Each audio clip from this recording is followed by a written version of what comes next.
পৃথিবীতে একজন মানুষই শুধু জানতেন যে তিনি পৃথিবীতে কতদিন বাঁচবেন, সেটা হচ্ছে সাইয়েদনা আদম আলাইহিস সালাম। ওনাকে বলে দেওয়া হয়েছিল উমরুকা আলফু সানা, তুমি পৃথিবীতে বাঁচবে 1000 বছর। কয় বছর?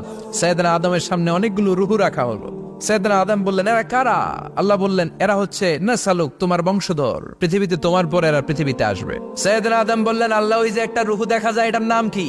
আল্লাহ বললেন, হাদা ইবনুকা দাউদ, এটা তোমার ছেলে দাউদ, সে দুনিয়াতে নবী হয়ে আসবে, তার ছেলে সুলাইমানও নবী হয়ে আসবে। সাইয়েদনা আদম বললেন, মাবুদ, আমার ছেলে দাউদের কত বছর হায়াত আপনি দিয়েছেন? আল্লাহ বললেন, 40 সানা, মাত্র 40 বছর, 4 ইয়ার্স। 40 বছর তোমার ছেলেটা বাঁচবে। ও আল্লাহ, আমি বাঁচবো কয় বছর? তুমি বাঁচবে 1000 বছর। সুবহানাল্লাহ। সাইয়েদনা আদম বললেন, মাবুদ, এত ফুটফুটে সুন্দর আমার ছেলে দাউদ, মাত্র 40 বছর দিলেন কেন? জিদ মিন উমরিহি, বাড়ায়া দেন। সুপারিশ করতেছে পোলার লাইগা কে? বাবা। আল্লাহ আপনি বাড়ায়া দেন। আল্লাহকে বাড়ানো যাবে না, লেখা হয়ে গেছে। রুফিআতিল আকলাম ওয়া জাফফাতিস সুহুফ, কলম তুলে নেওয়া হয়েছে আর কালি শুকায় গেছে, আর কিছু করা যাবে? সাইয়েদনা আদম বললেন, মাবুদ, আমার 1000 বছর কেন দিলেন? আমার এই সুন্দর ফুটফুটে ছেলেটারে শুধুমাত্র 40 বছর কেন দিলেন? ও মাবুদ, আমার 1000 বছরের দরকার নাই, আমার 1000 বছর থেকে 60 বছর আমি আমার ছেলেরে দিয়ে দিলাম। দাউদ আলাইহিস সালাম বাঁচবে 40 বছর, তো বাপ আদম যদি আরো 60 দেয়, 40 আর 60 মিলে কত হয়? ভালো হিসাব বোঝে, 100। আর আদম আলাইহিস সালাম পেয়েছিলেন 1000 বছর, 60 কমে গেলে রইল কত? 940 বছর পৃথিবীতে থাকার পরে মালাকুল মাউত চলে এসেছে, কারণ এটা on time. The death will come on time, it never late, কখনো দেরি হয় না। আল্লাহ বললেন, লিকুল্লি উম্মাতিন আজালুন ফাইযা জাআ আজালুহুম লা ইস্তাখিরুনা সাআতান ওয়া লা ইস্তাকদিমুন। মৃত্যুর একটা নির্ধারিত সময় আমি বেঁধে দিয়েছি, অন টাইম।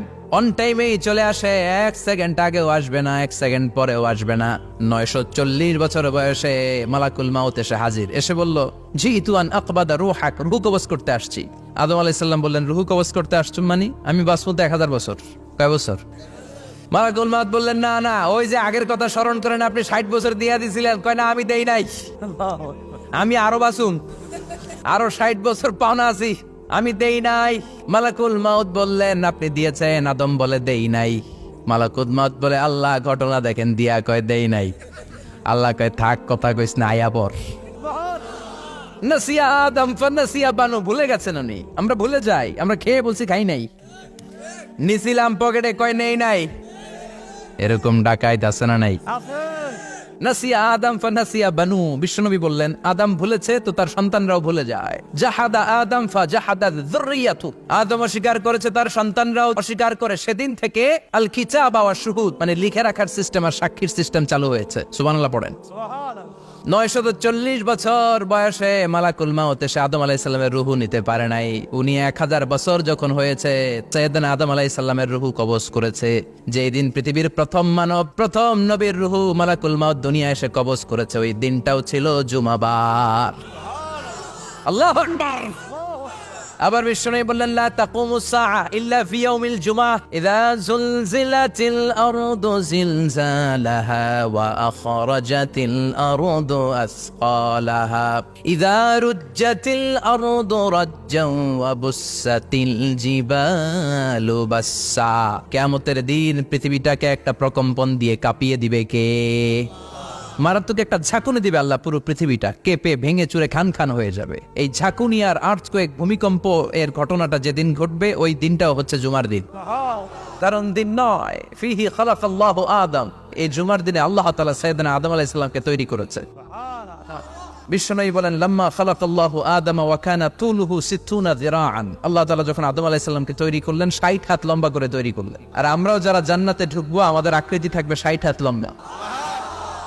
আল্লাহ সাইয়েদনা আদমকে তৈরি করলেন এই জুমার দিনে। আবার সাইয়েদনা আদম আলাইহিস সালামকে পৃথিবীর বুকে তিনি পাঠিয়ে দিয়েছিলেন এই জুমার দিনে। সুবহানাল্লাহ। কুল নাহবিতু মিনহা জামিআ, ও Adam, go down with your wife, তোমার স্ত্রী হাওয়াকে নিয়ে পৃথিবীতে নামো। সাইয়েদনা আদম আলাইহিস সালামকে আল্লাহ তাআলা পাঠিয়েছিলেন শ্রীলঙ্কার একটা পাহাড়ে, অ্যাডামস পিক। ওখানে ঐতিহাসিকভাবে প্রমাণিত, এটা হাদিসে নেই, কুতুবুত তারিখে এসেছে। শ্রীলঙ্কা একটা পাহাড় আছে, কলম্বো থেকে অনেক দূর। ওই পাহাড়ের চূড়ায় সাইয়েদনা আদম আলাইহিস সালামের ফুটপ্রিন্ট আছে। ফুটপ্রিন্ট মানে পায়ের ছাপ। সুবহানাল্লাহ পড়ো। এটারে বলে ফিঙ্গারপ্রিন্ট। এটারে কি বলে? পায়ের গুলারে একজনের আঙ্গুলের ছাপের সাথে একজনের আঙ্গুলের ছাপের মিল নাই। শুধু তাই না, আমার এই আঙ্গুলের সাথে এই আঙ্গুলের ছাপের কোনো মিল নাই। আয়াহসাবুল ইনসানু আল্লান নাজমা ইযামা বালা কাদিরিনা আলা আন নুসাউইয়া বানানা। আল্লাহ বলেন, গোলাম তুমি মনে করেছো তোমার হাড্ডি গুড্ডি পচে যাবে, তোমাকে আমি একত্রিত করে আবার বানাতে পারবো না? বানানো তো অনেক দূরের কথা, আমি তো তোমার আঙ্গুলের ছাপগুলো সংরক্ষণ করে রেখেছি। চিল্লায় পড়েন আল্লাহু আকবার। 1880 সালে স্যার ফ্রান্সিস গাল্টন নামে একজন বিজ্ঞানী, তিনি আবিষ্কার করেছেন যে আমাদের আঙ্গুলের ছাপগুলো আলাদা, ফিঙ্গারপ্রিন্ট আলাদা। এই 10টা আঙ্গুলের একটার সাথে আরেকটার কোনো মিল নাই। এই পৃথিবীতে যদি 600 কোটি মানুষ হয় তাহলে 6000 কোটি আঙ্গুল, একটা আঙ্গুলের সাথে আরেকটা আঙ্গুলের ছাপের মিল আছে? যারা সিগনেচার দিতে পারে না এরা কি দেয়? টিপসই দেয়। সুবহানাল্লাহ। কি ম্যাজিক আল্লাহ আঙ্গুলে রেখে দিয়েছে, একটা আঙ্গুলের ছাপের সাথে আরেকটা আঙ্গুলের ছাপের মিল নাই। এখন এই বায়োমেট্রিক অথেন্টিকেশনের জন্য অনেক জায়গায় দিতে হয়। ইমিগ্রেশন পাস করবেন, গিভ ইউর ফিঙ্গারপ্রিন্ট। ভিসা করবেন, Schengen visa, European visa, provide your fingerprint first. Canadian এম্বাসিতে গিয়েছিলাম, সব আঙ্গুলের আলাদা আলাদা ফিঙ্গারপ্রিন্ট রেখেছে। এখন এটা অথেন্টিকেশনের জন্য সিকিউরিটি পারপাস খুব গুরুত্বপূর্ণ, কিন্তু 1500 বছর আগে, 1880 মানে কি 200 বছর তো না, 200 বছর আগে বিজ্ঞানীরা আবিষ্কার করলো। 1500 বছর আগে সূরাতুল কিয়ামার ভিতরে ফিঙ্গারপ্রিন্টের কথা বলেছে কে? আর পায়ের টারে বলে ফুটপ্রিন্ট। এটা প্রাণীদের ক্ষেত্রে প্রযোজ্য, কারণ প্রাণীদের আঙ্গুল নাই, আছে? ওদের আছে পা। বাঘের কয় পা? 4 পা। বাঘের হাত কয়টা? হাত নাই, ওদের পা, ফলে ওদের ফুটপ্রিন্ট লাগে। সুন্দরবনে কয়টা বাঘ আছে এটার একটা হিসাব আছে। কি করে বলে, কেমন করে হিসাব করে? বাঘের কাছে যে গুনে, চেহারা তো একরকম, একটারে 3 বার গুণ। কথা গণ কিভাবে গণে তাহলে? বাঘসুমারি হয় কিভাবে? ফুটপ্রিন্ট, পায়ের ছাপ। একটা বাঘের পায়ের ছাপের সাথে আরেকটা বাঘের পায়ের ছাপের কোনো মিল নাই। আবার কাবা ঘরের পাশে একটা ছোট্ট জায়গা আছে, এই জায়গার মধ্যে রব্বুল আলামিন সব নবীদের পিতা সাইয়েদনা ইব্রাহিম আলাইহিস সালামের ফুটপ্রিন্ট রেখে দিয়েছেন। ওয়াত্তাখিযু মিম মাকামি ইব্রাহিম মুসাল্লা। সাইয়েদনা ইব্রাহিমের দাঁড়ানোর জায়গায় তোমরা নামাজের জায়গা করে নাও। আল্লাহু আকবার। সাইয়েদনা ইব্রাহিম আলাইহিস সালামের পায়ের ছাপ আছে কিন্তু মাকাম ইব্রাহিম, আর সাইয়েদনা আদম আলাইহিস সালামের পায়ের ছাপ আছে অ্যাডামস পিকে, শ্রীলঙ্কার ওই পাহাড়ে। তো যেদিন আদম আলাইহিস সালামকে আল্লাহ ওখানে পাঠিয়ে দিয়েছিলেন, ওই দিনটা ছিল জুমার দিন। সুবহানাল্লাহ নাই? এরপরে সাইয়েদনা আদমকে পাঠানো হলো শ্রীলঙ্কায়, সাইয়্যিদাতুনা হাওয়া আলাইহিস সালামকে পাঠিয়ে দেয়া হলো সৌদি আরবের জেদ্দা শহরে। আরবিতে জেদ্দা বা জাদ্দা মানে দাদি, জেদ্দাতুন বা জাদ্দাতুন মানে কি? দাদি। হাওয়া আলাইহিস সালাম আমাদের সবার দাদি, ঠিক কিনা? ওনার নামে এই শহরের নাম। বছরের পর বছর সাইয়েদনা আদম আলাইহিস সালাম এবং হাওয়া আলাইহিস সালাম আল্লাহর কাছে ক্ষমা চাইলেন, আল্লাহ ভুল করে নিষিদ্ধ গাছের ফল খেয়েছি, তুমি মাফ করে দাও। আল্লাহ বললেন, আদম কয়েকটা কালিমা শিখিয়ে দেব, এই কালিমাগুলোর পরে আমার কাছে দোয়া করো, আমি কবুল করে নিব। আল্লাহু আকবার। আল্লাহ শিখিয়ে দিলেন আর বললেন, আদম পড়ো, রাব্বানা যালামনা আনফুসানা ওয়া ইল্লাম তাগফির লানা ওয়া তারহামনা লানাকুনান্না মিনাল খাসিরিন। ও আল্লাহ, জুলুম করেছি নাফসের উপর, ভুল করেছি, অন্যায় করেছি, আপনি যদি ক্ষমা না করে দেন আমরা শেষ হয়ে যাব, আমরা হালাক হয়ে যাব, ক্ষতিগ্রস্তদের মধ্যে শামিল হয়ে যাব, ঠিক কিনা? আল্লাহ সাইয়েদনা আদম আলাইহিস সালামের তওবা কবুল করলেন। ওনার কাজ হচ্ছে তওবা কবুল করা। আমাদের কাজ গুনাহ করা, শয়তানের কাজ ওয়াসওয়াসা দেওয়া, আল্লাহর কাজ খালি মাফ করা। তার মানে আদম সৃষ্টি হলো জুমার দিনে, দুনিয়ায় নামিয়ে দেওয়া হলো জুমার দিনে, তওবা কবুল করে নেওয়া হলো জুমার দিনে, রূহ কবজ করা হলো জুমার দিনে, আবার কিয়ামত সংগঠিত হবে জুমার দিনে। পড়েন সুবহানাল্লাহ। আবার বিশ্বনবী বললেন, আর রমাদান ইলা রমাদান, এক রমজান থেকে আরেক রমজানের মাঝখানে যত গুনাহ হয় মাফ করে কে? তারপরে বিশ্বনবী বললেন, আল উমরাতু ইলা আল উমরাহ, কেউ যদি একবার উমরা করে পরে আবার করলে 2 উমরার মাঝখানে গুনাহগুলো মাফ করে দেয় কে? আবার বিশ্বনবী বললেন, আল জুমআতু ইলাল জুমআ কাফফারাতুন লিমা বাইনাহুমা, এক জুমার পর থেকে সামনের জুমা আসা পর্যন্ত যে সগীরা গুনাহগুলো হয় সবগুলো সগীরা গুনাহ মাফ করে দেয় কে?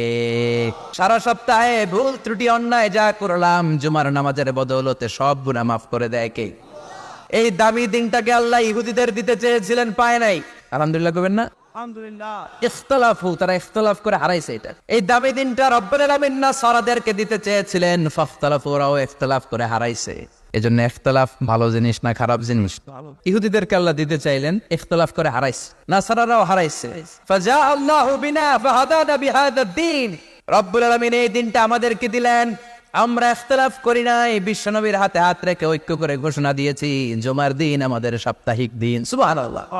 বিশ্বনবী বলেন ফাগাদান লিল ইয়াহুদ, সাপ্তাহিক আনন্দের দিন ইহুদিদের জন্য হচ্ছে শনিবার, ইয়াউমুস সাbt, ওয়া বা'দা গাদ লিন নাসারা, আর খ্রিস্টানদের জন্য হচ্ছে রবিবার, আর আমাদের জন্য হচ্ছে শুক্রবার। চিল্লায় পড়েন আল্লাহু আকবার। তার মানে জুমার দিন, জুমাবারের মর্যাদা বেশি না কম? চিল্লায় বলেন বেশি না কম? জুমার দিন সকালবেলা ফজরের নামাজের পর থেকে ফেরেশতারা যতগুলো মসজিদে জুমা অনুষ্ঠিত হয় ওই মসজিদে ঢোকার প্রতিটা দরজার মধ্যে দাঁড়িয়ে থাকে। কারা কারা আগে আগে জুমার নামাজ পড়ার জন্য মসজিদে যায়, প্রত্যেকের নামগুলো একটা জান্নাতের রেজিস্ট্রি খাতার মধ্যে তুলে নেয়। এই নামগুলো স্পেশালি আল্লাহর কাছে পাঠানোর জন্য। ডানে বায়ে সামনে পেছনে যতগুলো দরজা, প্রতিটা দরজায় ফেরেশতারা বসে থাকে। কে আগে আসলো নাম তুলে দেয়। তুলতে তুলতে তুলতে তুলতে খতিব সাহেব যখন খুতবা দেওয়ার জন্য মিম্বারে যেয়ে বসে যায়, ফেরেশতারা তাদের খাতা বন্ধ করে তারাও খতিব সাহেবের সামনে জুমার খুতবা শোনার জন্য বসে যায়। পড়েন সুবহানাল্লাহ। প্রথম জুমার দিন জুমার মসজিদে যে ঢুকবে, বিশ্বনবী বললেন আল্লাহর রাস্তায় একটা উট কুরবানি দিলে যেই সওয়াব, এই সওয়াব আল্লাহ আমলনামায় দিয়ে দেয়। দ্বিতীয় পর্যায়ে যে ঢুকে, বিশ্বনবী বললেন বাকারা, গরু কুরবানির সওয়াব পায়। 3 নম্বরে যে ঢুকবে, বিশ্বনবী বললেন কাবশা, হাদিসের ভাষায় এসেছে আল কাবাস, কাবাস মানে হলো বকরি, বকরি কুরবানির সওয়াব। 4 নম্বরে যে ঢুকবে তার হচ্ছে দাজাজা, দাজাজা মানে মুরগি। 5 নম্বরে যে ঢুকবে, বিশ্বনবী বললেন বাইদা, নোয়াখালীরা কয় বয়দা, আমরা কই আন্ডা, কুমিল্লায় কই ডিম। আছে না নাই? এক দেশের কত ভাষা, এক দেশের গালি আরেক দেশের বলি। আমরা বলি ছেলে, কুষ্টিয়ায় বলে পুত্র, আরেক জায়গায় গেলে বলে হুত, আরেক জায়গায় গেলে বলে ফোয়া। আছে না নাই? এক এলাকায় বলে বেটা ছেলে, ছেলেদেরকে বেটা ছেলে, মরদ ফোয়া, মরদ ফোয়া হইতে না, মরদ ফোয়া হবে। আহা, কি ভাষার বৈশিষ্ট্য। তো যেটাতে আমরা বলি ডিম, কোথাও বলে আন্ডা, কোথাও বলে বয়দা। তো এই বয়দা আল্লাহর রাস্তায় দান করে দিলে যেই সওয়াব, পঞ্চম ব্যক্তি ওই সওয়াব পাবে। এই 5 জনের পরে আর লেখালেখি নাই, বাকিদেরটা নরমাল এন্ট্রি করে সব ফেরেশতারা খুতবা শোনার জন্য বসে যায়। সুবহানাল্লাহ। তো জুমার দিনে আগে আগে যাবেন তো?